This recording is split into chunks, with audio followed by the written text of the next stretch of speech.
começar agora com os arquétipos femininos com a Ana Luiz. Então, uma salva de palmas para ela.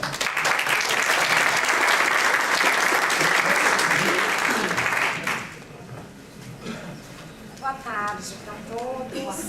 Obrigada aí, né, ao Cíntia, ao Henrique, todo mundo, a presença. Vamos ver se eu consigo contribuir um pouco para o conhecimento da gente hoje. Eu, como nas palavras do Henrique, sou bastante suspeita, né? Sou assim, junguiana de carteirinha. Acho que a publicação que Jung deixou é imensa, né? E como eu vou, no primeiro slide, eu vou, para quem não está familiarizado, eu vou colocar um pouquinho dos conceitos básicos de Jung, porque eu acho que vão facilitar muito a gente a entender. Eu vou até comentar, na verdade, esse trabalho que eu vou apresentar hoje, ele está baseado nesse livro da Jeanne Bourlain, que é uma psicoterapeuta junguiana, né, muito famosa, assim, ela estuda muito e ela escreveu As Deusas e a Mulher e Os Deuses e o Homem. Então, para vocês saberem, é um paralelo que ela faz e é muito legal. E aí não interessa só a homens, só a mulheres, né, na verdade, não só porque a gente vai poder entender o cliente da gente, a cliente da gente, mas porque Jung disse, né, que homens e mulheres têm masculino e feminino em si, isso a gente está cansado de saber, né, as energias yin e yang estão presentes em tudo no nosso planeta, né, então, provavelmente no nosso universo.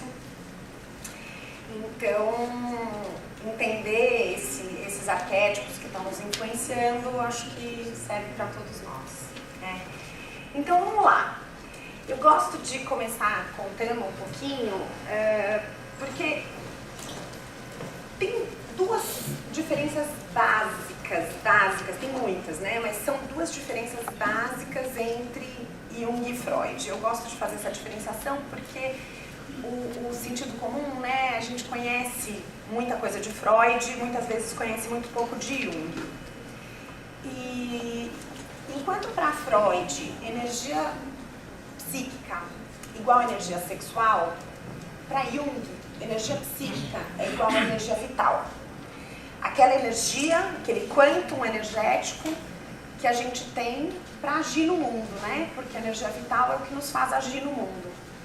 Então, para Jung, esse quantum de energia vital é a nossa energia, é uma expressão da nossa energia psíquica, né? Então, a forma como eu ajo no mundo, na verdade, está sendo dado pelo que tem na minha psique, né? E a segunda diferença básica, grande, é que para Freud, consciente, inconsciente pessoal. E para Jung, consciente não precisa. Tá. E para Jung, consciente, inconsciente pessoal e inconsciente coletivo. E eu acho que foi esse o grande pulo, não, esses dois, na verdade, o grande pulo do gato. E eu costumo brincar que eu falo que se Freud tivesse sido um pouco menos arrogante, tivesse se aproveitado desses inputs do Jung, talvez a gente tivesse um conhecimento muito interessante. Como eles brigaram ali naquele momento, né, a gente teve o conhecimento muito compartimentalizado. E por que isso é importante? Porque, na verdade, assim, então o que Jung fala? Que tem uma parte do nosso inconsciente que não está restrito a nós, ao nosso corpo, ao nosso indivíduo. É uma parte do nosso inconsciente que está para além de nós. Então, como se uma parte da minha energia psíquica, que é o meu inconsciente, né, ela está no mundo. Uma parte da sua, da dele, do meu pai, da minha mãe, do meu filho. E essas energias todas que estão para além de nós formam o inconsciente coletivo.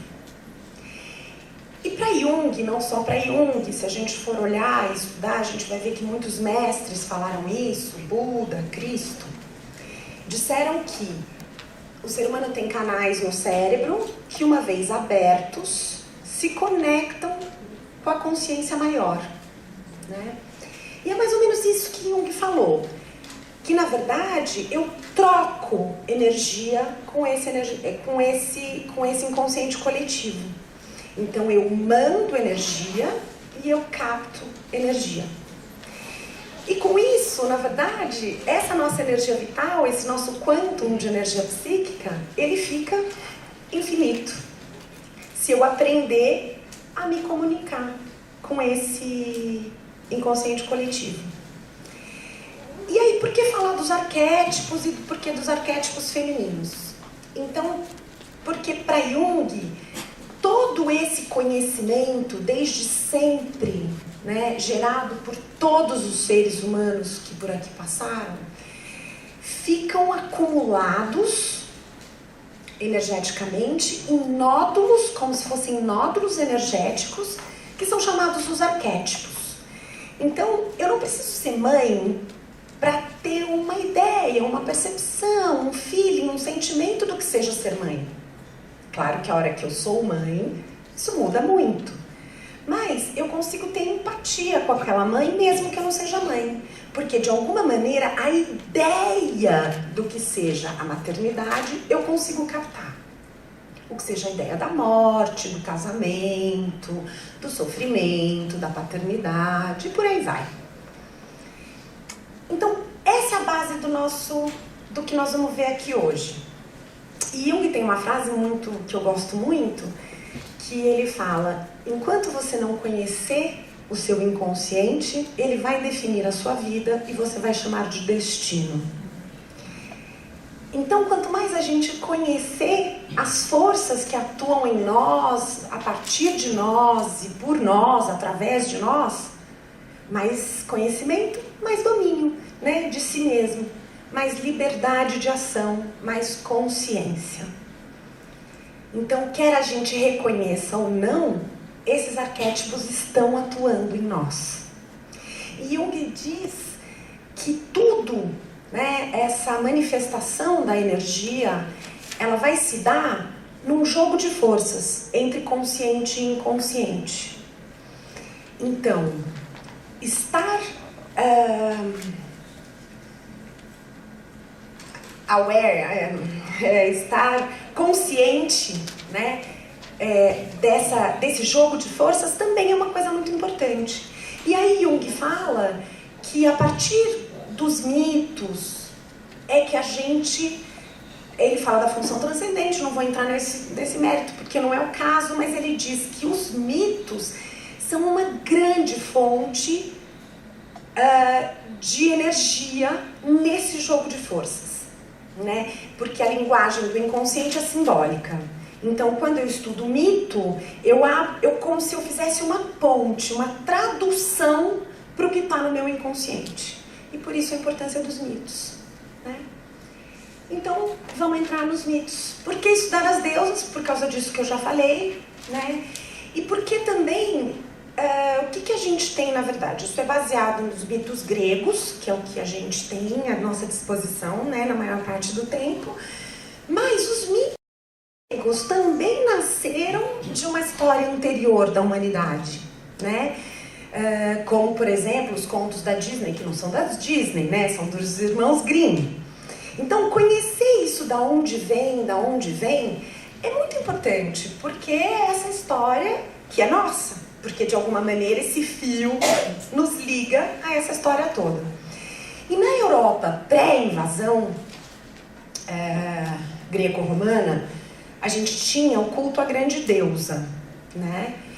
E aí os gregos pegaram essa história e subdividiram as qualidades ou as características dessa grande deusa em 7 deusas. Então, uma coisa que é muito importante.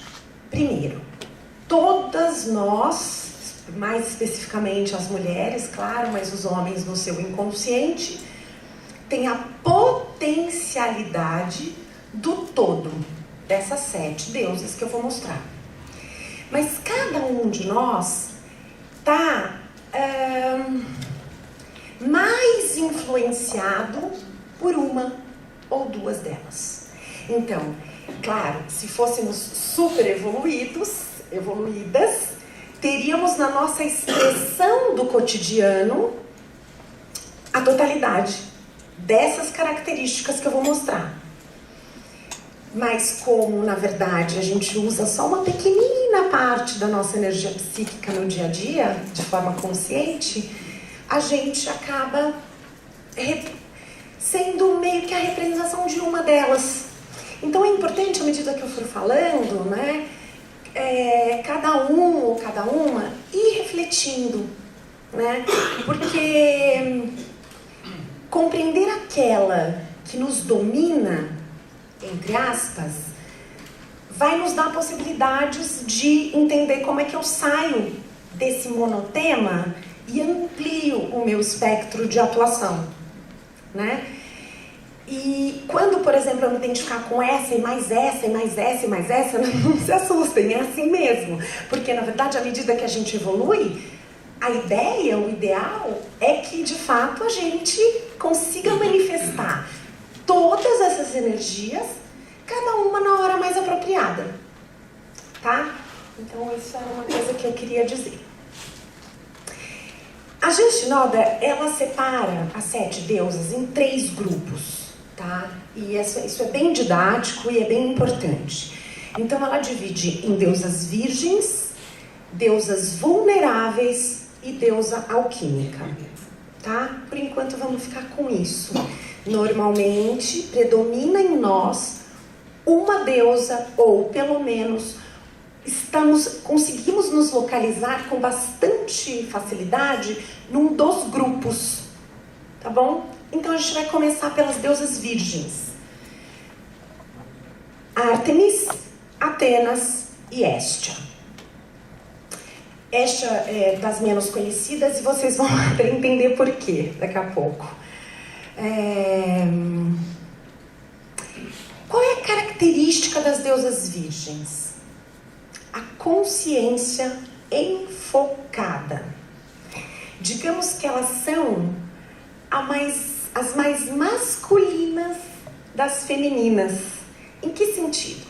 Uma grande, né, eu acho que uma diferença básica, importante, né, entre a energia do masculino e a energia do feminino, é que a energia do masculino é foco, é direção, é monovisão, né? E das mulheres é a receptividade, a complexidade, né? Que o fato de podermos ser mães e gerarmos a vida, todas as questões hormonais, em suma, a gente é mais molinha, a gente é mais caótica, né? O homem fala assim, eu vou emagrecer. Ele emagrece. A mulher fala assim, eu vou emagrecer. Aí a amiga fala, mas só hoje, vamos comer um docinho. Então vamos, né? Não é assim? E a gente tem muito mais dificuldade de foco, né? Então essa é uma diferença importante. Bom, então as deusas virgens, elas têm características de autonomia, de independência, de autossuficiência. Elas são focadas no que lhes convém, tá? Elas relacionam-se com os homens como iguais, né? Elas não têm uma coisa de se subordinar ou de se adaptar tão fácil àquele homem, tá? Legal, podemos passar. Ártemis, então, é a primeira. Ártemis é a irmã de Apolo, né? Irmã gêmea de Apolo, e isso diz muito sobre ela. Eu não vou ter condições hoje, pelo nosso tempo, de entrar em detalhe de cada um dos mitos, tá? Mas quando a gente lê o mito, fica muito claro. Vai dando insights, assim, muito importantes. Então é isso, ela é irmã gêmea de Apolo. Ela nasceu primeiro e ela ajudou a mãe a fazer o parto de Apolo, né? E ela é a parteira, ela é a grande amiga das mulheres. Ela é a deusa da caça, deusa da lua, né? E essa frase, que vocês vão ver que eu coloquei em todas, é porque quando eu quero ativar em mim o meu potencial Ártemis, essa é a frase sobre a qual eu medito. Então eu busco a energia de Ártemis em mim, falando essa frase em meditação: conserve-me centrada naquele objetivo distante. Ela é arqueira, né? Ela mira, ela foca e vai. Nada a distrai. As mulheres que têm Ártemis como um arquétipo predominante, normalmente elas são muito joviais, magras, elas são muito esportistas, elas gostam muito de estar na natureza, elas muitas vezes não se casam. Então, essa coisa da capacidade de concentração, da competitividade, do desafio é o que a move. E ela costuma muito ter trabalhos com mulheres. Ela é, então, de novo, a parteira, a amiga das mulheres, né? E quando o pai, né? O pai é uma figura muito importante para Ártemis. E aqui também, o livro é grande, o conteúdo eu super recomendo, é lindo de morrer, tá? Não daria tempo para eu me aprofundar, então eu vou dar assim rápidas pinceladas para nós, e aí para depois cada um quiser se aprofundar. Mas a Jeanne, ela fala então desse tipo, né, de predominância do arquétipo, e ela fala que, porque eu acredito, e Jung acredita nisso também, né, que quanto mais complexos nós formos, quanto mais inteiros, mais self seremos, né? Então, quando eu me percebo muito radicalizada, muito limitada numa energia só, é importante eu buscar caminhos para a minha evolução, para o meu crescimento. E é isso que é uma das coisas que a Jeanne propõe, né? Então ela fala que a Ártemis, quando ela está muito radicalizada nesse arquétipo, ela, na meia-idade, ela pode ter um sofrimento grande por não ter sido capaz de desenvolver um relacionamento, por não ter sido mãe. A questão da jovialidade para ela é muito fundamental. Então, quando ela se vê envelhecendo, podem ter questões psíquicas muito difíceis para ela, né? Então, o que a Jeanne propõe, né? Ela fala que deve uma mulher que se encontra num arquétipo predominante de forma mais radicalizada em Ártemis, ela precisa ampliar o seu foco. E daí ela fala, né, do mito de Atalanta. Atalanta estava... Hipômenes, desculpa. Ele estava apaixonado por Ártemis. E aí ele vai pedir a Afrodite que o ajude a conquistar Ártemis, porque ela escorregadia, ela nunca se casava, nunca se apaixonava, nunca se interessava por nenhum homem. Então, Hipômenes vai e Afrodite dá para ele essa solução. Tem essa corrida, que é a corrida de Atalanta, que Ártemis é sempre vencedora, ninguém consegue vencer. E Ártemis tinha prometido que se algum dia algum homem conseguisse vencê-la na corrida, ela então se casaria com ele. E aí a solução que Afrodite dá para Hipômenes é as 3 maçãs. Então ela diz que quando, na primeira parte da corrida, né, quando Ártemis estiver vencendo, para ele jogar uma primeira maçã de ouro. E ela então se distrai com aquela maçã, perde velocidade, ele avança. Depois a segunda e depois a terceira. E por fim, de fato, ele vence a corrida e Ártemis se casa com ele, né? E quais são as 3 maçãs? Que na verdade aí é o caminho proposto pela Jeanne para a mulher que se percebe muito Ártemis evoluir. Consciência da passagem do tempo. Como eu disse inicialmente, a Ártemis tem normalmente uma aparência muito jovem e ela não envelhece em termos de aparência. Isso faz com que ela se iluda de que o tempo nunca vai passar, de que ela sempre será jovem e que se um dia ela quiser um companheiro, por exemplo, ela vai encontrar. Então é importante para a mulher do tipo Ártemis se conscientizar de que por mais que ela se mantenha jovem, o tempo vai passar. A segunda maçã, consciência da importância do amor, né? Que na verdade é onde a gente evolui muito, né? No casamento, na relação com o outro, né? Porque é o atrito, é a diferença que faz com que eu amplie o meu repertório. E por fim, consciência do instinto gerador e procriativo, né? A mesma energia que gera um filho gera muitas outras coisas, projetos, né? É o centro da criatividade e da procriatividade, né? Então é importante para a mulher do tipo Ártemis desenvolver essa consciência desse centro energético e como que ela quer trabalhar isso. Tá? Então vamos lá. A próxima deusa virgem é Atenas. Atenas é a deusa da sabedoria, artesã e estrategista. Ela é a mental, completamente mental. Ela, a imagem, né, mostra claramente, ela tem um escudo. Ela não consegue lidar com o mundo das emoções. Ou melhor, ela tem muita dificuldade para lidar com o mundo das emoções.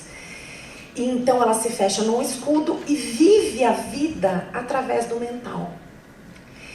Então, Atenas é uma mulher prática, objetiva, ela é estrategista, como eu já falei, né? Ela aprecia estar no meio do poder e da ação do masculino, né?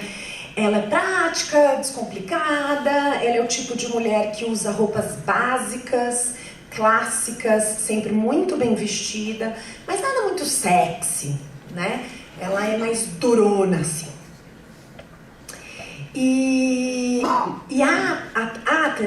Atenas, desculpa, ela se casa, né? Diferente de Ártemis, ela tende a se casar, mas ela escolhe o parceiro com uma estratégia, né? Ela se casa com aquele homem poderoso por causa de A ou B, né?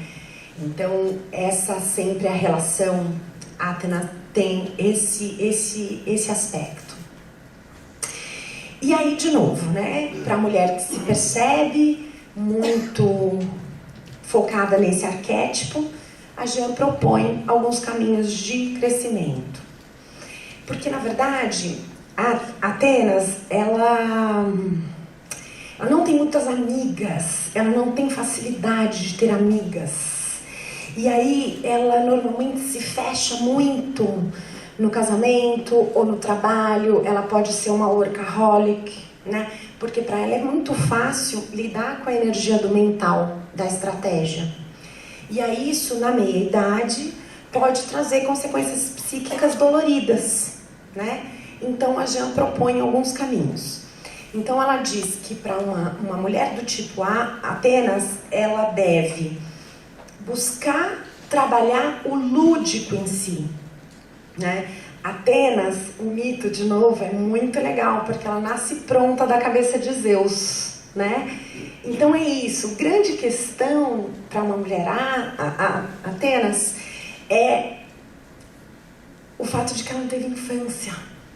Ela nunca foi criança, ela nunca teve essa coisa lúdica, nunca foi uma coisa assim gostosa, brincadeira, ela não sabe brincar. Ela leva tudo muito a sério, ela já nasceu grande, né? Então, um dos caminhos de crescimento é esse. É um exercício de vivenciar situações, emoções, experiências que a tirem do mental, que possam levá-la para o lúdico. O outro caminho, né, da interiorização que Jean propõe é a costura, né, e a tecelagem, que são atividades que é engraçado, isso é uma coisa interessante que fala muito dessa característica, dessa personalidade. E aí, estudando tudo isso, a minha mãe é Atenas, né? É muito interessante, porque aí é tão escrito, é tão assim, fala, nossa, como assim, né? E a tecelagem e a costura, na verdade, elas são falsos lúdicos. Porque, eu não sei se alguém aqui faz, mas das artes, vamos dizer assim, são as duas mais lógicas e racionais, né? A pintura você pode pintar do jeito que você quiser, e a escultura também, e você vai viajar naquilo. A tecelagem e a costura precisam de planejamento, precisa de uma organização lógica e racional.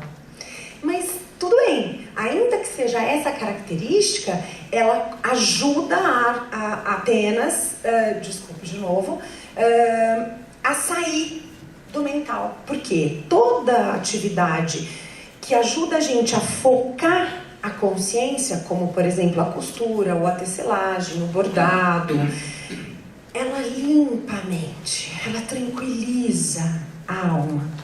Porque Atenas ela pensa o tempo todo.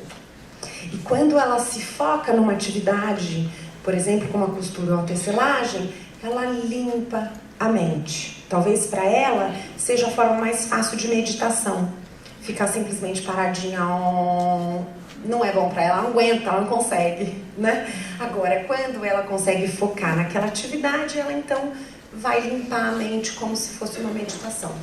E por fim, Jean propõe o caminho de buscar o feminino, né? Então, Atenas nasceu, de novo, adulta do cérebro de Zeus. Atenas não teve mãe. E muitas mulheres que têm o arquétipo de Atenas como predominante, elas não tiveram uma relação amorosa com as suas mães. Ou as mães não estavam presentes, ou as mães não eram amorosas, ou as mães não eram do tipo mais feminino, acolhedor. Então, ela precisa fazer esse caminho de volta. Ela precisa ir buscar na sua linhagem do feminino, ou com a sua filha. Ela precisa ir trabalhar os aspectos do feminino em si. Tudo bem? E por fim, a terceira deusa virgem é Hestia. E aí agora eu vou dizer por que ela não é tão conhecida no nosso mundo contemporâneo. Ela é a deusa da lareira, a deusa do tempo. Ela é uma mulher autocentrada no aspecto mais evoluído. Ela tem a força do fogo interno. Ela não depende, ela não é vulnerável aos acontecimentos externos. Ela é extremamente espiritualizada, a forma dela aprender é intuitiva, ela é muito pacífica. Hestia é o tipo, quando uma mulher tem o arquétipo de Hestia como predominante em si, ela é aquela que consegue apaziguar, que consegue assim, parece que você chega na casa de uma Hestia e você sente paz, não tem conflito, porque o fogo interno dela é o pilar de sustentação, tá? Então acho que talvez por isso que ela é pouco, ela na verdade ela é desmerecida no nosso mundo contemporâneo. A mulher Hestia é aquela assim, sabe aquela mulher que, ela é tão doce, ela é tão boazinha, ela parece que não tem voz pra nada, ela sempre aceita tudo, ela é miudinha, ela é normalmente mais branquinha, de pele assim, ela é, sabe aquela dona de casa que parece submissa, o marido manda, e ela é tão quietinha, ela é tão boazinha, né? E aí a gente se confunde, porque na verdade ela não é submissa. Ela não depende daquele homem para ser feliz. Mas para ela quer paz, ela é pacífica, ela tem uma energia tão espiritual que ela não entra nas disputas do mundo terreno, né? No livro a Jean fala dos homens, os deuses e os homens, que também é muito legal, quem sabe algum dia eu volto para falar desse. Ela fala do tipo Hermes, que é o tipo homem de negócios, homem muito sociável, muito encontrado assim na área comercial ou na área de muitos relacionamentos. E para esse homem, ter uma mulher do tipo Hestia é muito bom, porque enquanto ele está no mundo, ele está vai e volta. Hestia representa para ele o centro. Então, sempre que ele volta para casa, a casa dele é um templo que o acolhe. E, ao mesmo tempo, como Hestia não está no mundo competindo com ele, né, ela dá muito espaço para que ele brilhe. Né? É uma parceria muito comum. Era muito comum, mais comum antigamente, né? Talvez hoje em dia essa parceria esteja um pouco em desuso. Mas, de fato, ela é uma parceria que funciona muito bem. Enquanto esse homem que está no mundo, essa mulher cuida da casa e ela não é submissa. Esse é o ponto central. Ela pode parecer, mas ela não é. Se ele vai, se ele volta, ela não tem ciúme, ela não quer controlar nada. Ela vive o centro dela. Tá? E aí, um dos caminhos de crescimento, né, que a Jean propõe para essa mulher, claro, obviamente, é o desenvolvimento de uma persona, né? Persona, para Jung, é aquela parte de nós que interage com o mundo, né? Então, é a nossa personalidade, é a nossa casca. E a Hestia, ela tem muita dificuldade nisso. Porque justamente, principalmente no mundo de hoje em que a gente vive, ela é muito julgada. Ela é fraca. Ela é submissa. Ela não tem uma vida profissional. Ela não faz nada. Né? Ela não nada. E isso no envelhecer pode trazer muita frustração para essa mulher do tipo Hestia, sobretudo no mundo contemporâneo. Né? Então os filhos não a respeitam, o mundo não a respeita. Então é muito importante para a mulher que se vê tendo como arquétipo predominante o arquétipo de Hestia, que ela busque fazer de fato alguns esforços no sentido de estruturar um pouco melhor essa sua personalidade para estar no mundo, né? Porque também muitos mestres falaram, né, que talvez o grande desafio do ser humano seja de fato o caminho do meio, né? Então nem tanto céu, nem tanto terra. É muito bom o fato de que ela é centrada, ela é pacífica e etc. Mas também, em algum momento, se isso não é vivido de uma maneira plena, boa, ela pode ir guardando mágoas. Então ela não expressou o que ela queria, né? E aí depois ela fala, mas eu não sou nada, ninguém me respeita, eu não tenho voz, eu não fiz o que eu quis. E num desequilíbrio, talvez ela possa culpar esse homem ou culpar esses filhos que ela não foi nada na vida. Então ela precisa fazer esse trabalho de desenvolvimento. E aí ela pode, né, pedir ajuda aí da energia de Ártemis, que para ela é muito bom, né? A Atenas também, claro. E trabalhar, então, Hestia também é muito importante que ela trabalhe a sua energia do ânimos. Também não dá para aprofundar e explicar, mas só para vocês entenderem o termo. Jung diz que a parte feminina do homem se chama ânima e a parte masculina da mulher se chama ânimos.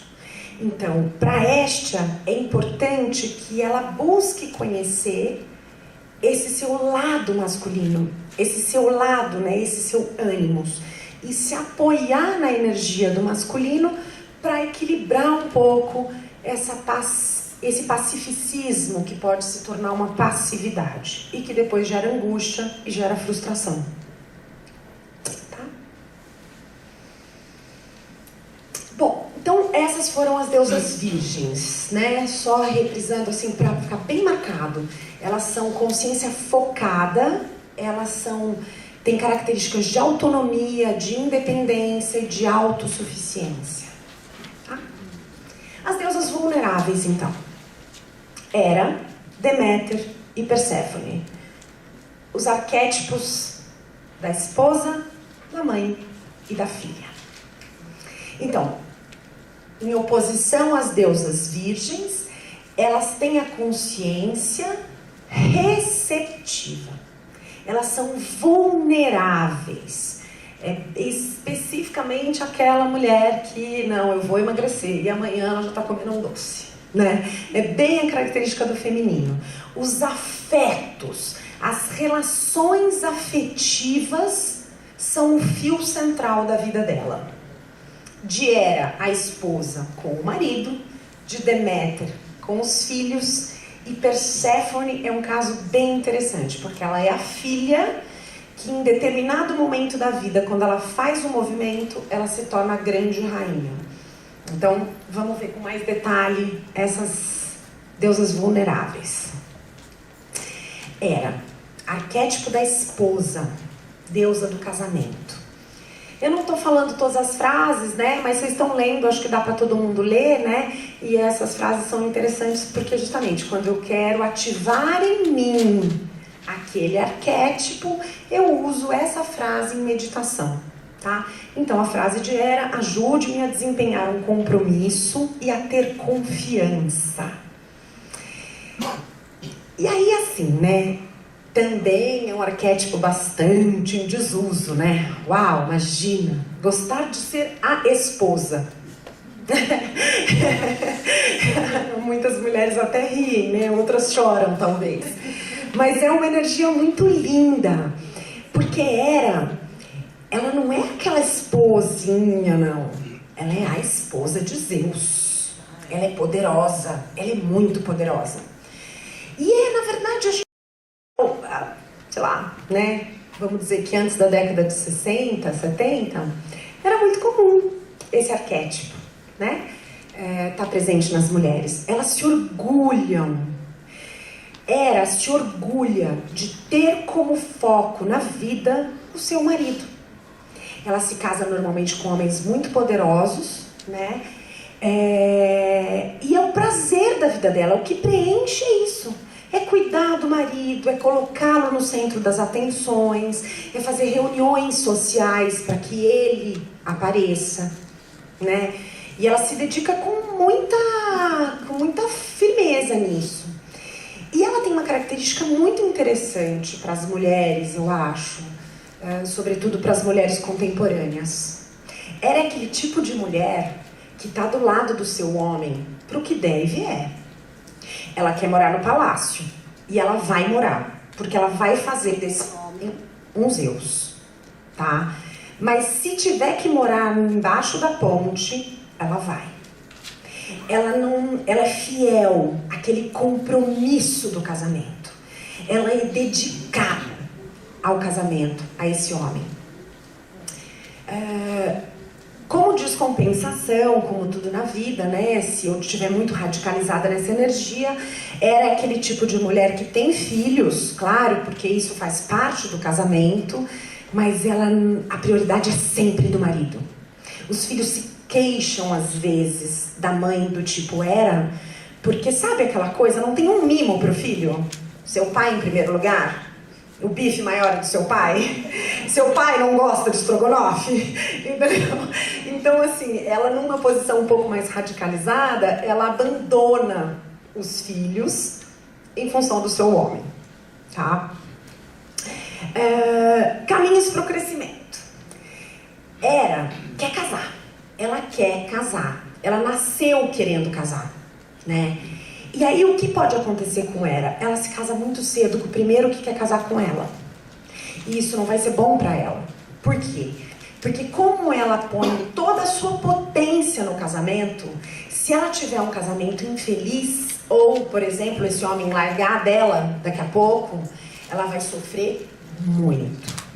Então é muito importante para Hera, para as mulheres que reconhecem em si um arquétipo predominante de Hera, refletir muito antes de casar.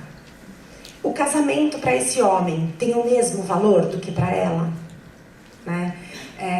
Esse, de fato, é o homem a quem ela pode dedicar toda essa sua energia?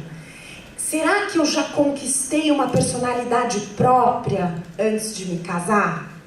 Né? Porque muitas vezes o que acontece, a mulher do tipo era se casa muito cedo e aí ela tem dificuldade de ter personalidade própria. Ela fica completamente mesclada com essa personalidade do homem.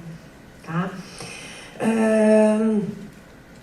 E é isso, na verdade, então, se conscientizar desse radicalismo, né, e buscar, de fato, alimentar atividades e interesses fora do casamento, para que isso tenha um pouco de equilíbrio. Então, não é que tem nada de ruim ou de errado em ter um arquétipo predominante do tipo era, mas é importante, de novo, para falar do início, quanto mais completo formos, né, mais self, mais potência.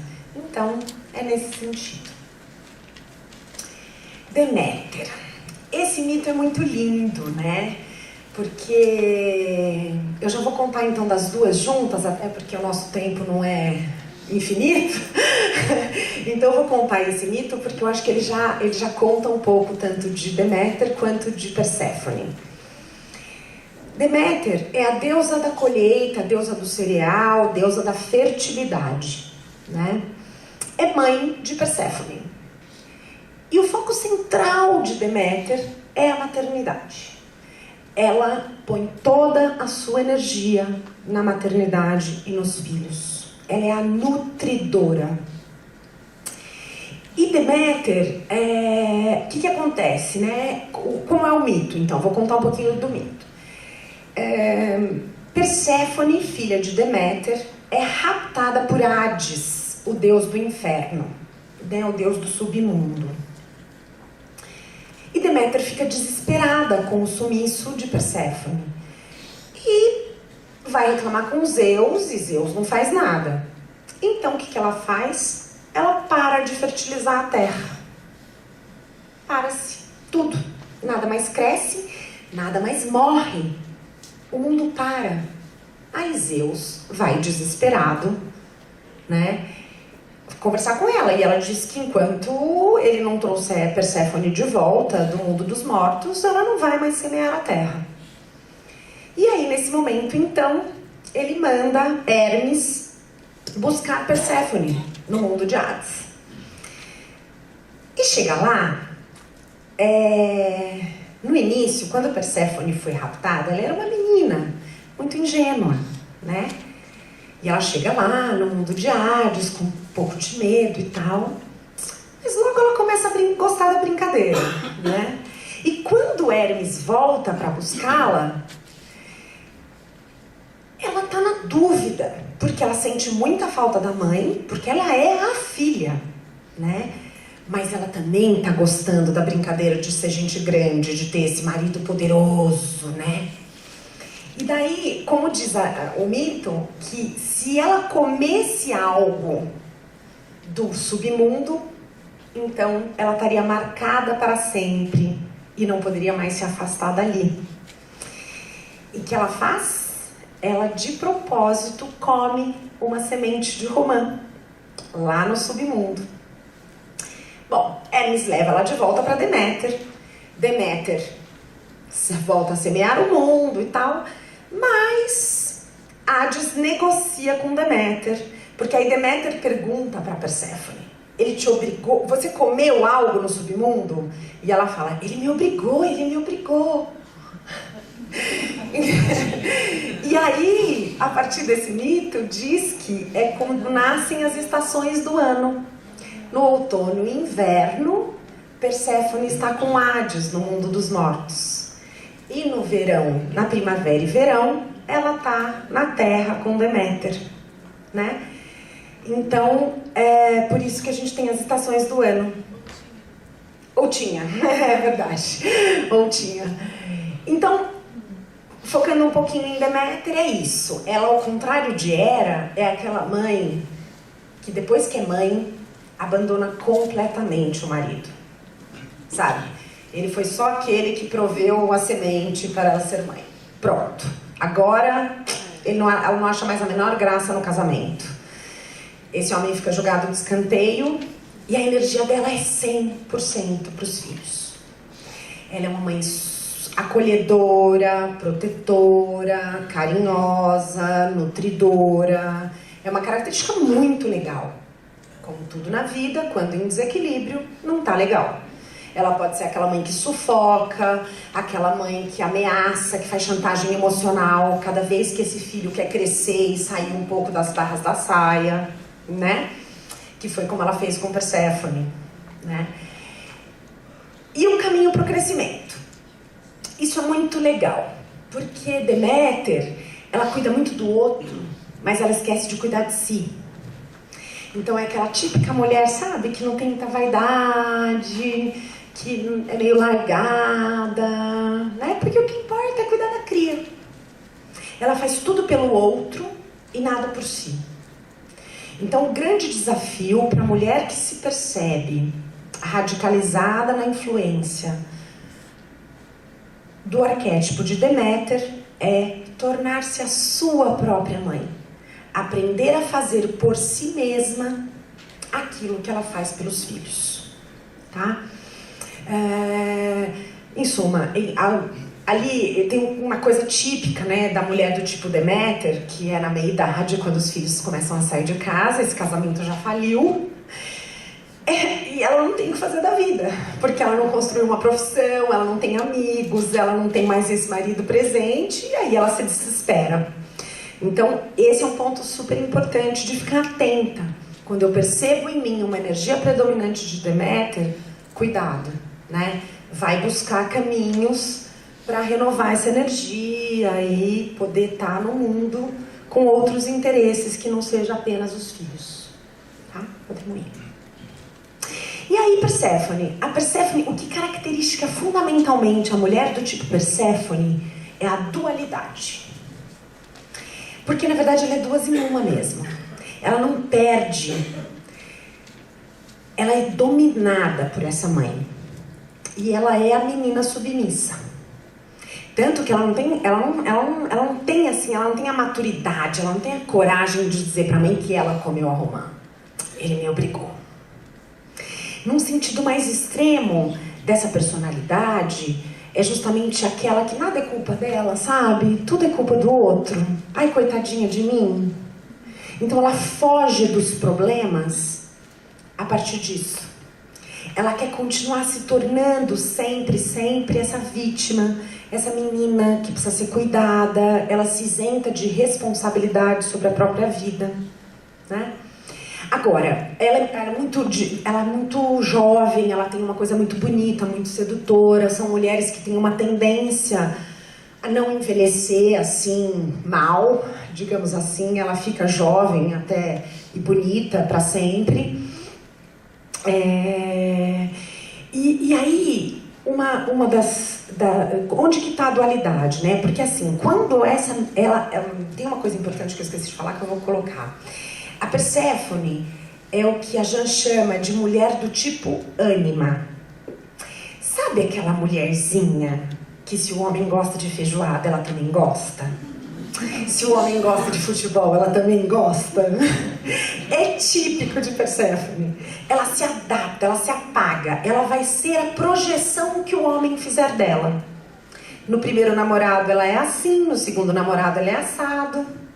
Então ela chama de mulher ânima, porque é aquela mulher que assim é o desejo, né, inconsciente de todos os homens, entre aspas, isso, né, lógico que não, é uma brincadeira, mas é essa mulher que ela se deixa projetar pelo seu homem, e ela se torna o objeto do desejo dele, tá? E aí o que pode acontecer, né, num caminho negativo, vamos dizer assim, no desequilíbrio, ela sai do domínio da mãe e passa para o domínio do marido. Ela nunca vai sair desse papel. Ela passa a ser filha do marido. Ela nunca se estrutura profissionalmente. Ela mal dá conta da casa e dos filhos. Ela liga para o marido 20 vezes no dia. Ai, amor, ele chorou, o que eu faço agora? Acabou a fralda, o que eu faço agora? Ai, o menino machucou o dedo, e agora? Sabe, esse tipo de mulher, ela não cresce. Ela tá sempre na dependência. E na evolução positiva, que é o grande lance aí da Perséfone, porque vamos lembrar, ela foi raptada por Hades. Ela comeu a romã no mundo dos mortos. Então dentro dela, ela tem um potencial de desenvolvimento enorme. E se ela trabalha isso, ela vai se tornar a grande rainha do inferno. Então ela vai explorar todo o seu potencial intuitivo, de espiritualidade. Ela pode inclusive seguir carreira, por exemplo, em psicologia. Ela tem uma coisa de vidência muito forte, né? Se ela fica naquele papel, pá. Se ela cresce, amadurece, então ela se torna uma mulher muito poderosa, muito rainha mesmo. Então, caminhos para o crescimento, como eu disse, é tomar cuidado com esse casamento, né? Como se o casamento fosse a salvação da mãe. Ela fica inconsciente, ela não tem consciência, claro, né? E aí, ela sai da mãe e vai para o marido e ali ela permanece. Isso é muito ruim para ela. Tá bom? Vamos lá que eu tenho 10 minutos. Deusa alquímica. Ah, meu Deus, Afrodite. Deusa do amor, da sensualidade, da beleza, né? Poderosíssima. Ela junta as duas características. Quando a mulher percebe em si o arquétipo predominante de Afrodite, é de extrema importância que ela busque o autoconhecimento. Porque é uma energia muito poderosa e que pode ser bastante desestruturadora na vida de uma mulher. Por quê? Por que a Jan chama de deusa alquímica, né? Porque ela tem esse poder de ser as duas coisas. Ela é tanto virgem quanto vulnerável. Ela tanto tem muita vontade própria, como ela é vulnerável aos afetos. Então, se ela não lida com isso e não conhece isso, ela vai ter uma vida bastante difícil, tá? Vamos passar para o próximo, que aí eu vou falando. A consciência de Afrodite, ela põe isso, é muito importante. Ela fala a consciência como luz da ribalta. Afrodite, vamos lembrar, ela transformou a estátua de pedra em vida, né? Ela tem esse poder, ela toca as pessoas, ela transforma as pessoas, ela tem um poder realmente incrível de transformação do outro. Então, essa consciência como luz da ribalta é como se assim, aonde Afrodite coloca a sua atenção, todo mundo coloca a atenção. Ela tem um poder de influência muito grande, tá? E o que acontece com a mulher do tipo Afrodite? Ela tem um potencial de sensualidade, de sexualidade, que é muito complicado. Então, logo, desde menina, ela exerce uma certa influência sobre os homens. E aquilo assusta aos pais e à sociedade. E naturalmente, normalmente, o que os pais fazem? Pá, reprimem, né? E claro que persona sombra, né? Então eu reprimi na persona, aquilo fica preso na sombra. E de novo, aquilo que eu não conheço do meu inconsciente vai determinar a minha vida e eu vou chamar de destino. Então, essas meninas do tipo Afrodite, que são muito castradas, porque os pais não sabem lidar com essa sensualidade nelas, podem se tornar muito promíscuas, porque ela não sabe lidar com aquela energia. É uma coisa muito forte, mais forte do que ela, tá? Então, isso é muito importante. Um casamento monogâmico e duradouro é muito difícil para Afrodite. Ela acaba atraindo homens que não são bons para ela, porque eles se apaixonam por essa energia dela, mas eles têm medo dela. Então eles a maltratam, eles a abandonam. Ela costuma ter uma vida muito sofrida. Enquanto ela não consegue usar essa potência. E para eu usar a potência, eu preciso conhecer a potência, né? Então, de verdade, se alguém aqui se percebe dominada pelo arquétipo de Afrodite, ou conhece a sua filha, a sua prima, a sua tia, a amiga da vizinha, sabe? A filha da vizinha. Trata com carinho, sabe? Leva pra terapia, indica terapia, conversa. Porque, de verdade, é um potencial maravilhoso pro mundo e que muitas vezes se perde. Porque ela não consegue dar conta disso e a sociedade bagunça mais ainda a vida dela.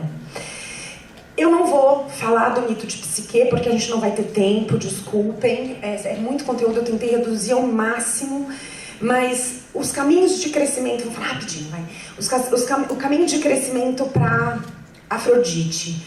O mito de psique. Depois, se vocês quiserem, busquem. É lindo, maravilhoso, né? Quando Eros e Psique se apaixonam, né? A mãe de Eros, vingativa, dá para Psique esses desafios, tá? Então, separar as sementes, adquirir flocos de lã, blá, blá, blá. Então, para Afrodite, é de extrema importância conhecer tudo isso para refletir muito. Ela precisa refletir. Ela precisa aprender a usar esse seu poder de forma não agressiva, porque ela de fato tem muito poder. E é isso que assusta os homens, entende? Então ela tem muito poder de sensualidade, de sexualidade, o que atrai os homens, e ao mesmo tempo ela tem muito poder. E isso assusta, pode torná-la muito agressiva, tá? Vamos pro último, rapidinho. Eu ainda tenho aqui 5 minutos por esse reloginho. Ok.